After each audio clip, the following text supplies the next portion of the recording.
In the whole area of embodiment and becoming more embodied, the topic of taste might seem a little left field or unusual to some of you, but clearly I think it is, and let me explain why. Becoming more embodied asks us to become more physically sensitized and aware of all of our body's faculties and its functions, and this means also being more sensitive to the data it's collecting through the senses. Taste is clearly one of those. As I won't be covering it separately in the series, I'm also going to be referring to the sense of smell in here. In fact, while having separate receptors, these two senses, smell and taste, are deeply interrelated and both combine to produce our experience of flavour, which is actually a combination of smell and taste and spiciness and temperature and texture. So the touch is in there as well. Our sense of smell is actually responsible for about 80% of what we taste.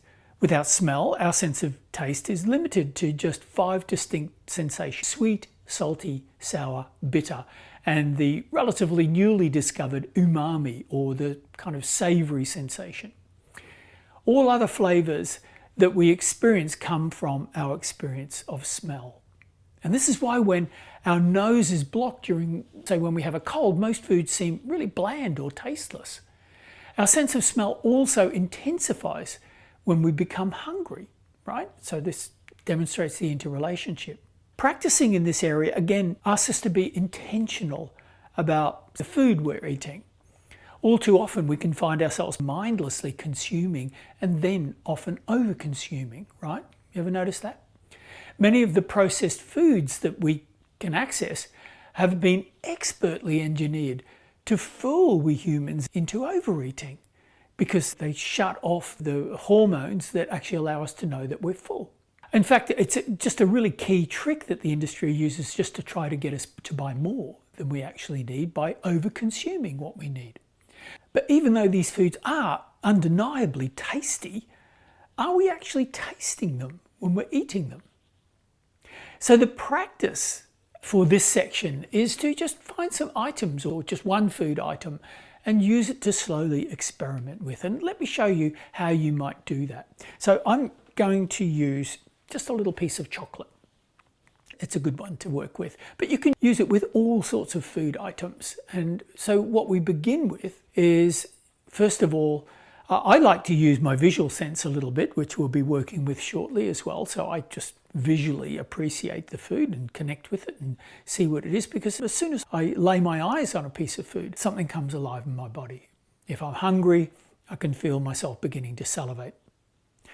So the next thing to do is just to bring it a little bit closer, and you might want to bring it up close enough to be able to smell.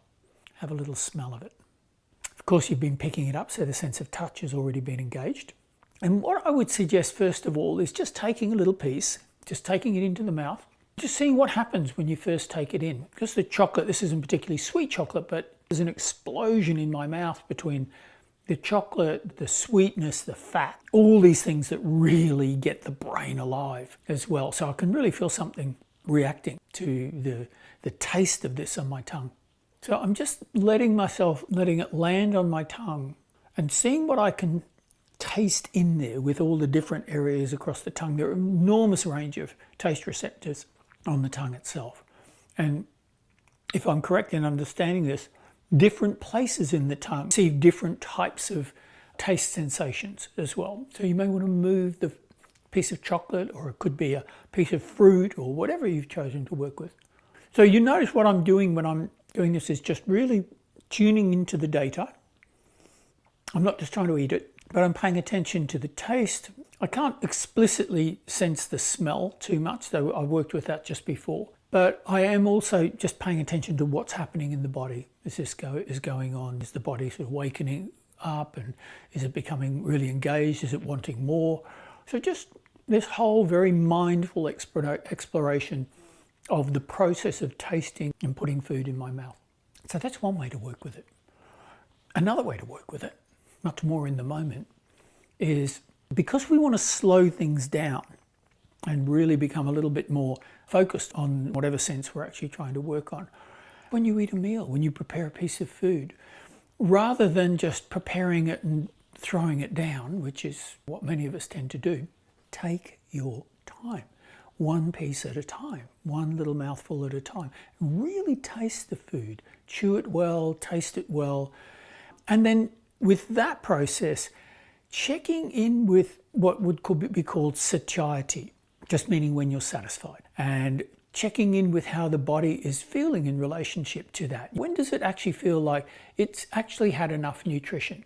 Of course, this will depend on the kind of food. If you're eating sweet, salty popcorn or something like that, or chips, you're probably not going to feel satisfied very quickly.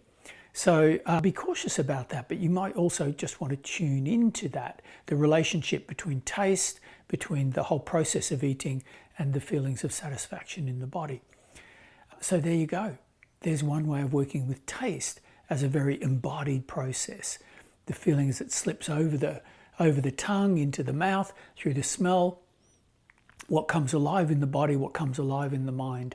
And when you're eating meals, when do you really feel that you're at a point of satisfaction? Good luck.